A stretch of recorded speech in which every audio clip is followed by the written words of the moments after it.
For quite some time now, lots of you have been talking to me about draining your tanks with a pump, but I've kept doing it the old-fashioned way. But now, I was sort of forced into it, and I happen to have this old Gen X pump that's been laying around for about, 4 or 5 years. Actually picked it up from somebody a while back who sold me a tank. I just held on to it. I figured there'd be something I could do with it at some point. And I'm using it to drain this larger tank, this 300-gallon, because you just need a little extra when you're trying to drain something this large. Otherwise, it just takes forever. Normally, I would drain it by using the pump in the FX6, but the FX6 is going through a reconditioning with new O-rings after a couple of them failed. The pump is doing a pretty good job. You can see it's moving a lot of water out of the aquarium and into the backyard. It was originally part of this filtration system. I still have this, and who knows, maybe someday I'll use it. The person who provided it to me was running it on a saltwater tank. Pretty heavy-duty canister.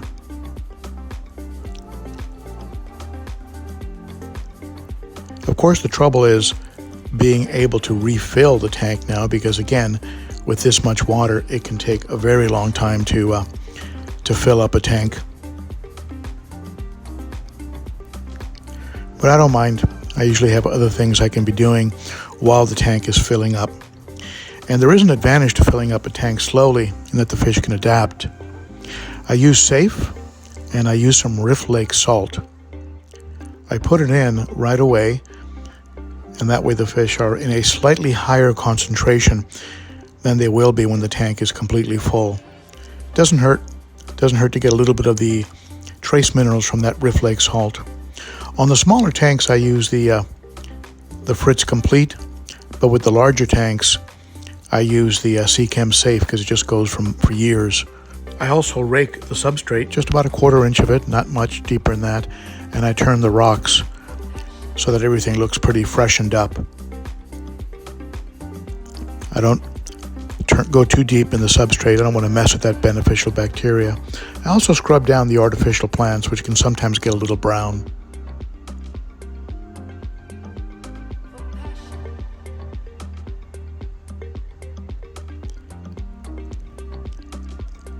At the same time, I'll wipe down the top of the aquarium, which can grow just a black muck that eventually can actually make your light seem a little dim. So you gotta clean all that stuff off the glass.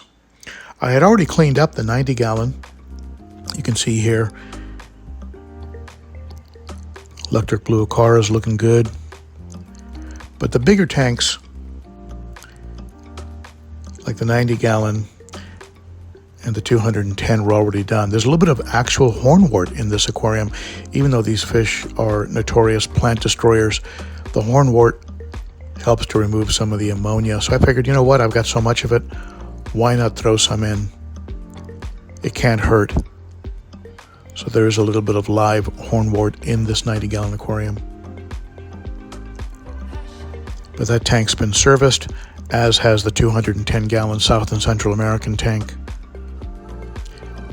With this tank, I do need to vacuum, and I need to get into the substrate because I'm using a larger river rock, which traps a lot of detritus. If I could do this tank again, I'd probably do just sand. Underneath this river rock, there is a very deep bed of sand, aragonite and crushed coral and all kinds of other good stuff. This was originally an African cichlid tank. But this tank has been cleaned up and is looking pretty good. So the only large tank left to do maintenance on was the 300.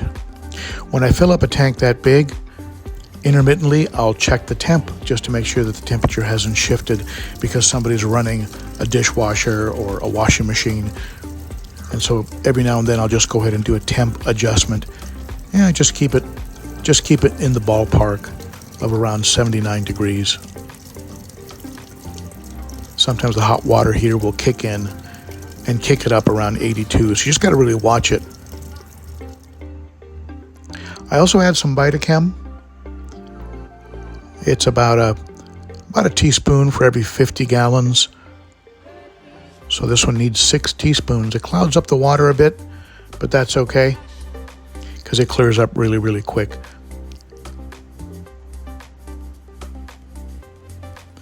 So they're sitting in a bit of a concentration of vitamins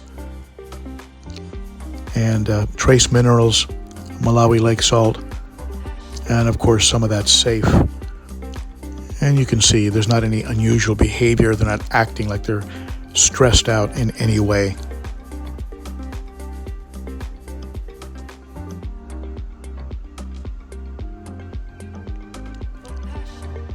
A beautiful trout.